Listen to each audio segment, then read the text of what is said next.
The Ford Mustang. Steve McQueen drove one in Bullet. It's all about V8 muscle, manly men and tyre squeal. But Ford seems to have other ideas with this new Mustang. First, it's an SUV. Second, it's all electric.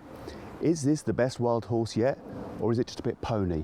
For American viewers, we should just explain that pony is British slang for not very good. If you do like our colourful use of the British language, please don't forget to subscribe to our YouTube channel, comment and of course like the video. For the Mach-E, Ford has borrowed styling from the current internal combustion Mustang. The front has a similar frowning headlight arrangement, but of course no air intake grille, because you don't need one with an EV.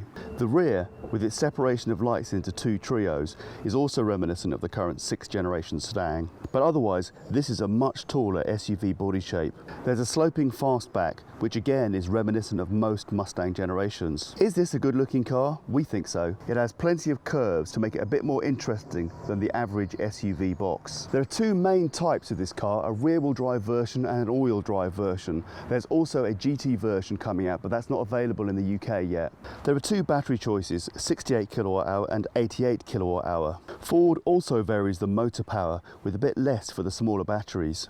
This varies from 269 PS for standard range cars to 351 PS for the AWD. You get 430 Nm of torque with the RWD cars and 580 Nm with the AWD ones. So there are actually subtle differences to driving dynamics with all four models of the Mustang Mach-E. The RWD and AWD versions get some different features, such as 18-inch alloys with the RWD and 19-inch ones with the AWD.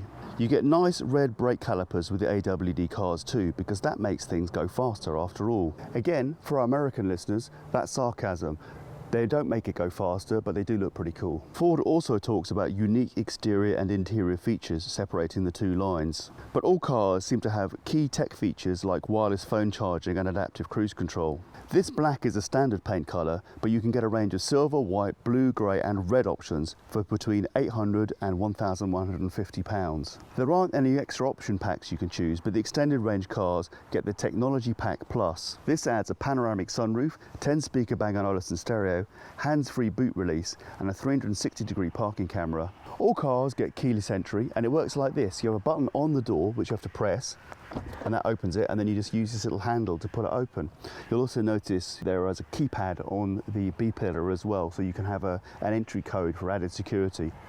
Let's take a look inside. As for the old Ford Model T, when it comes to interiors, you can have any colour as long as it's black. Both RWD and AWD use Sensico, which is an artificial leather alternative, and black is the only option. But the design is stitched on the RWD and the AWD adds perforations. Whichever one you get, they're heated. So is the steering wheel. With the extended range cars, the seats are electronically adjustable with a 3-position memory function. We're not sure about some of the combinations of materials, which are all very sustainable but end up looking a bit busy. These seats are pretty comfortable. However, one thing we would say is that for sports seats, they don't really have as much bolster here as we would expect. The Mini we drove a few weeks ago had much more bolster support on the side, so it really felt like it held you in the corners much more than this car does. However, as with almost all electric SUVs we've tested, there's loads of headroom and it feels pretty spacious otherwise. And these electric seats make it really easy to adjust to exactly the right driving position. There is a decently sized cubby here underneath the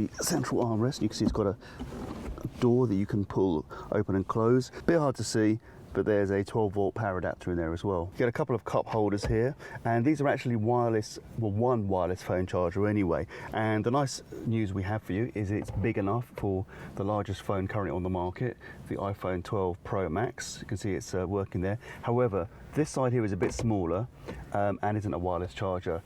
They could have put two wireless chargers here. They would have had to make this a bit bigger, but that's maybe a missed opportunity. However, you do get a couple of USB ports, both Type A and Type C, so you could use a wire to charge a smaller phone and put it in that space. Underneath that wireless charging area, there's another space for putting extra things. We do rather like this area for putting your sunglasses in, so let's put those on. Actually, this is British summer. It's a bit dark. I think I'll take those off again. The glove compartment is a little small, but it is enough space there for a couple of gilets if you want to start a revolution in France. And also you've got enough space for the documentation, unlike some cars we've reviewed recently. You open the rear doors in the same way as the front ones with a button, and they pop open. One thing we'd say is that these seats are a little bit hard to get into. This sloping roof comes down a bit low, and this door could possibly open a bit further as well. So you have to be a little bit careful getting in. You see even I'm not that tall and my hair scraped the top of there. However, once you're inside, it's pretty spacious. There's plenty of headroom, really good knee room. This seat is set up for me, I'm 5'10", and there's probably a good 6 inches of knee room here. So even if a person who's well over 6 feet was driving the car, there'd be plenty of space here for an adult rear passenger. Another thing you don't notice when you're sitting in the front is this amazing panoramic sunroof. It's almost like being in an observatory. You can see the whole sky. It's brilliant. Unfortunately, it doesn't open, however. This middle seat is maybe a bit wider than some cars we've tested. However, if you don't have a middle seat occupant, you can pull the seat rack down and you get a couple of cup holders and a nice armrest. Rear seat passengers also benefit from fully adjustable air vents of their own in the rear, plus a couple of USB ports for charging their devices. And you get these magazine holders for your kids to put their copies of American Cowboy, or whatever it is that American kids read these days. Both outer rear seats do have ISOFIX points. There's none in the front seat, however. So let's talk about boot capacity, or for our American viewers, trunk capacity, or for our British viewers, that has nothing to do with elephants. On the extended range cars, you get this ability, which opens the boot, one of the better versions of this we've seen. The other cars just get electronic boot releases. You can't kick underneath. And then there's one button to close. So with the rear seats up, you get 402 litres in the rear here. And there's a useful little section here. You'll notice there aren't any charging cables in here, but we'll get to that in a second. And this kind of sits on its own, which is another nice design feature. Right, so now if you want to put the rear seats down, it's a little bit difficult from in the rear. You've got 60, 40 arrangement. You have to quite reach it. It's not too bad, I suppose. Very flat boot. And this is 1,420 litres. Now 402 litres with the rear seats up is probably a bit less than some SUVs, like the ID4 is quite a bit more. However, this boot space is about on par with a mid-sized state car or station wagon for our American viewers. Along with the lights, you also get a hook for your shopping and a 12-volt power outlet. Okay, so the reason why you don't have any charge cables in the back is because this car has a pretty decently sized front, and actually a rather nice arrangement for holding your cables within that. Now you could actually pop these lugs and take this frame out and actually have a big space, which is actually probably one of the bigger fronts we've seen on an electric vehicle, as big if not bigger than on Teslas. And we've seen people put ice in here and put shrimp in there, which is probably not something we'd recommend unless you really want your car to smell of seafood forevermore. We have to say, the more we look at this car, the more we like the way it's been designed. All four Mach-E's have quite different WLTP ranges. This top of the range AWD version with the extended range battery lasts for 335 miles. However, if you went for the rear wheel drive version with the extended range battery, you get a whopping 379 miles, which is actually more than a Tesla Model 3 long range. The AWD version with the standard range battery is the most limited with just 248 miles. If you put that battery with the rear-wheel drive system, it's 273 miles. Nevertheless, these are all pretty decent figures, going beyond pretty much all other electric SUVs currently on the market, including the ID4. Further aiding this is the DC charging ability. Now, the small battery actually charges at 115 kilowatts, and this extended range battery has 150 kilowatts, which means that even with that really big battery, it certainly takes 45 minutes to charge to 80%. And that means that with the RWD version with the extended range battery, just one stop at a service station for a meal for 45 minutes could give you over 300 miles. If you use a 7 kilowatt AC wall box, the larger battery will probably take over 12 hours to charge to 100%, where the smaller one will take more like 10 hours. Another useful feature is that the car comes with what Ford calls the Ford Pass, which is a card that gives you access to a bunch of different charging stations around the UK.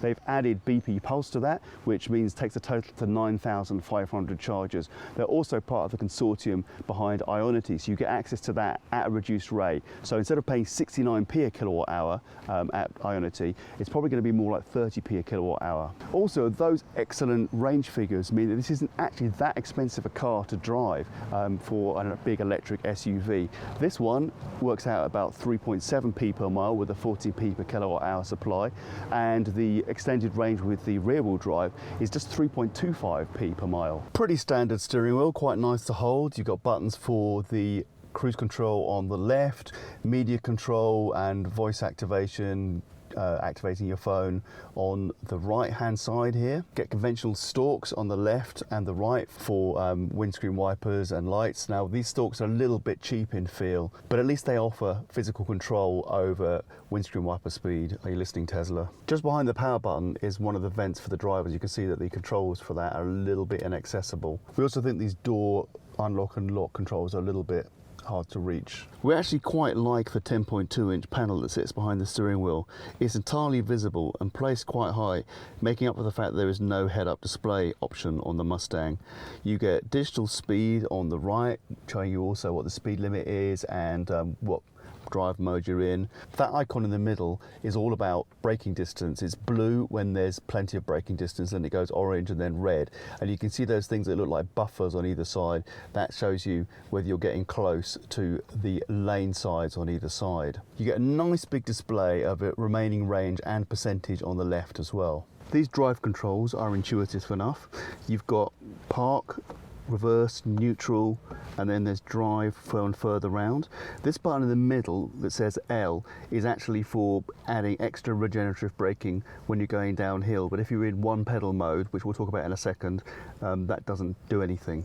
There's also an electronic parking brake, which again, if you're in one pedal mode, you can safely ignore. You may have noticed that there's no separate switch for the engine power modes. You can change these, but only in the central display. And it won't do it when you're driving along. We'll get to that display in a second. Before we get to all the functions of the central display, we should just point out that the air conditioning controls are to be found at the bottom. However, they're always on screen. You'll also notice that there's this volume control and the ability to turn the radio or whatever off and on with this central button too. The graphic for changing temperature is pretty cool. You can slide it up and down. Still pretty easy to use while you're driving. So let's focus on that central display. Ford has clearly taken a leaf out of Tesla's book with this gigantic portrait orientation screen. It's 15.5 inches in size, where the Tesla Model S and X use 17-inch displays, but that is the same size as the Tesla Model 3, only portrait rather than landscape.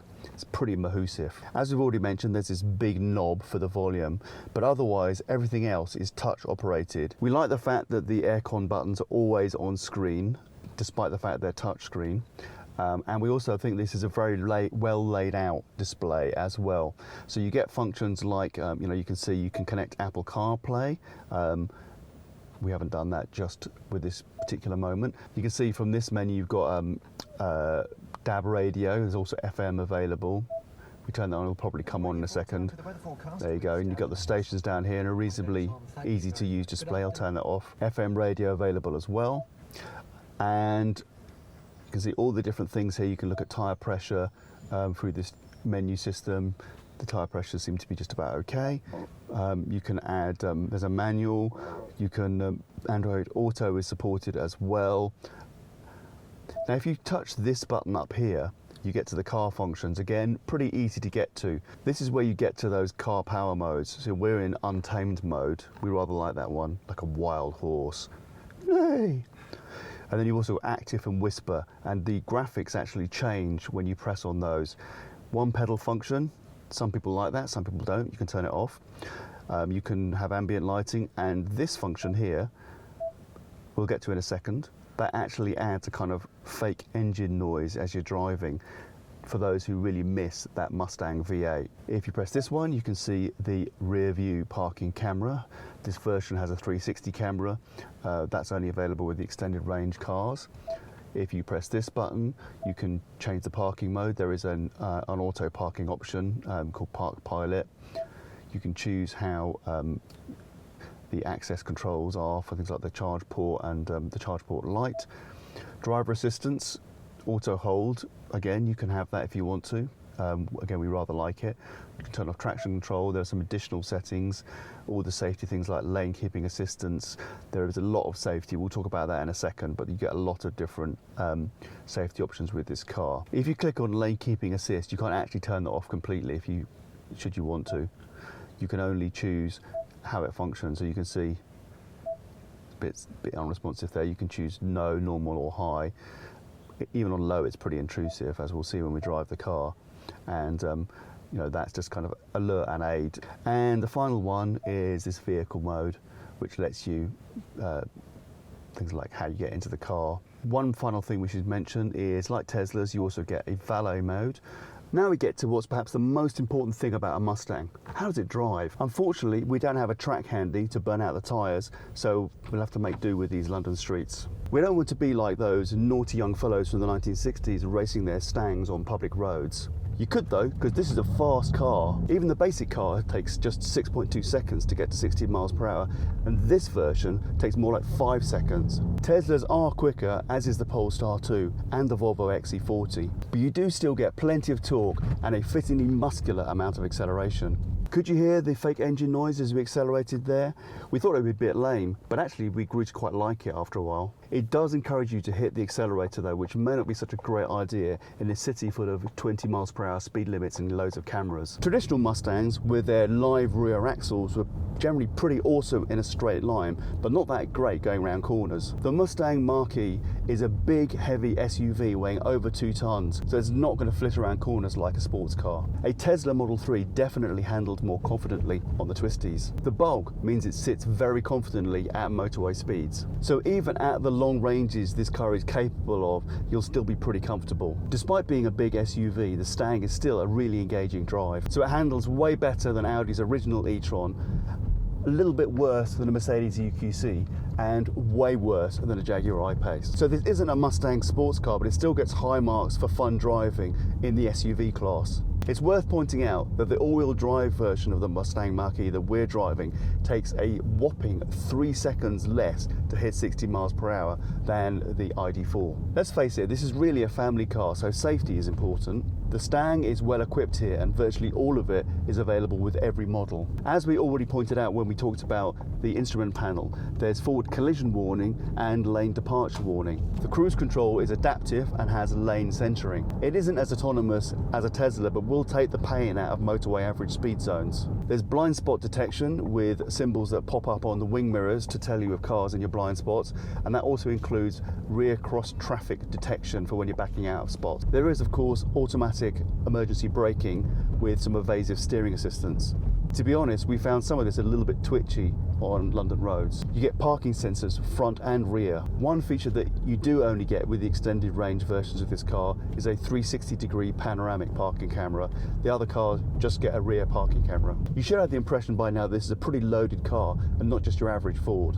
Unfortunately, the price isn't average Ford either. The rear-wheel drive version of this car starts at just over $41,000, whereas the AWD version starts at just over $46,000. This AWD extended range is a touch over £57,000, which puts it right up against the XC40 Recharge from Volvo, and not far off the Tesla Model 3 Performance either. We dread to think how much the 480 horsepower GT version will cost when it arrives, probably well over $60,000. We reckon the best deal is the rear-wheel drive extended range, which is just maybe $1,000 more expensive than the long-range version of the Tesla Model 3 and actually beats it on range. The warranty is Ford's usual 3 years, 60,000 miles, which you can extend to 5 or 8 years. Like most EVs, you get a different warranty on the battery, and it's a typical one of 8 years, 100,000 miles for 70% capacity. Insurance groups aren't hideous either, starting at 33 for the basic car and then 37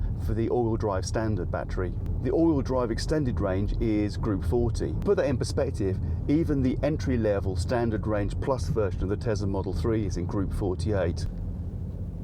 So is this a good value electric SUV? The entry-level version goes up against the VW ID4 It wins on performance but loses on range. The rear wheel drive extended range is great for long journeys and still pretty fast, and that is a real contender instead of the Tesla Model 3 long range. The AWD standard seems a bit pointless, but this extended range version seems like a great competitor to the Volvo XC40 Recharge. Not as fast, but much more range. Definitely a wild horse in SUV sheep's clothing, although the GT version will probably be a bit of a thoroughbred. We'd just like to point out once more, this panoramic sunroof is really a joy.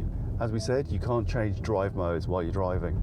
So this car is probably perfect for the American market, and we still think it's pretty good for the European market as well. It is bizarre that it's not quite as quick as the Volvo or Polestar, but actually feels like it is. So just to finish off, let's give that 360-degree panoramic parking camera a bit of a go. So you get a nice overall head view of the car at the top, and below that you get a typical reversing camera view with some indicators to show how close you are to things. Decent version of the genre, maybe not quite our favourite, but good enough. Mustang purists have understandably been rather horrified by the Mustang Mach-E, but we have to say, considering this is Ford's first all-electric car, it's a bit of a triumph. It's fun to drive and still has a lot of the Stang heritage about it, even though it is rather different to the petrol version. It's not an absolute must-buy, but it is very good and a clear sign that Ford has a very positive electric future ahead of it. In other words, it's not pony at all, it's a worthy bearer of that wild horse brand. Thanks for watching, and if you enjoyed this video, please don't forget to like it, subscribe to our YouTube channel and put your comments below.